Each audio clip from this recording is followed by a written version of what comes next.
guys, welcome back. Today I'm in my art journal again, and I've been keeping with the habit for the 100-day project. 100 days of art journaling is what I picked to do. So this is for day, I think, 22. And I've been seeing a lot of rainbows, like a lot of artists are posting rainbows, and people are drawing rainbows on the sidewalk and things. I think they're a very hope-filled symbol. So I thought it would be fun to do some rainbows. And it's really straightforward. I wet the page a little bit, and then I picked some colors I liked, and I made some rainbow shapes. But the reason I did this too is I remember in kindergarten my son, he was drawing rainbows, and he was not doing the colors you see in the sky. He was picking his own colors, and they were really pretty, and I just really liked them. And another little boy saw them and ran and grabbed those colors and came back and drew his own rainbow. But a little girl came up and she's like, "That's not the colors of the rainbow. That's not what a rainbow looks like." And it didn't seem to faze them. They kind of looked at her, but they kept doing what they were doing, which I was glad, because, there's no right or wrong way. You could draw it like you see it in the sky, or you can use your imagination. And that's what's fun about art, is you don't have to make it look exactly like a picture.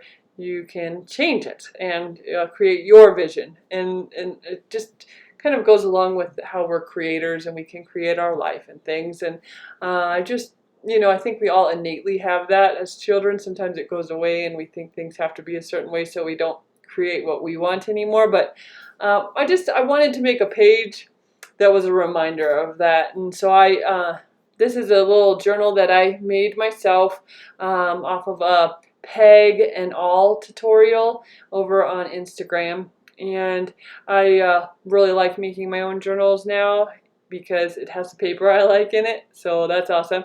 And by some happenstance, like, people asked if I was selling them, which I wasn't, but now people want to buy them. So I've sold 3 now. I just put 3 up because I had marked in all my other ones. I made about 14 of them, and I've already started each one.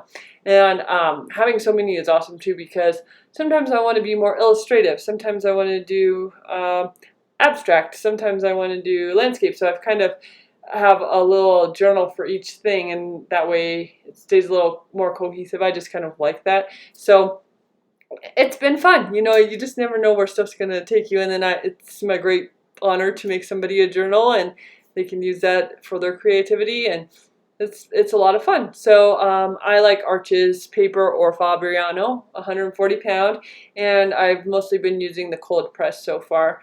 I like the hot press as well for more illustrative work. I did make a couple journals with that.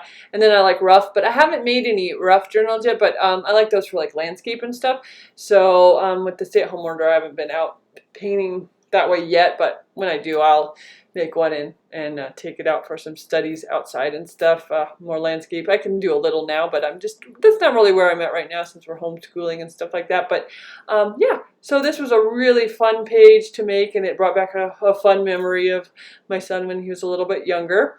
And I hope you've enjoyed this. I will continue to do some lives on YouTube, art journaling. If you want to tune in, you can sign up for my newsletter. You can subscribe to me here so that you get notified. I'm trying to add at least a video a week. And thanks for being here. And, if you want, tag me or tag the 100-Day Project, and we can follow each other's journey. Have a great day. Thank you.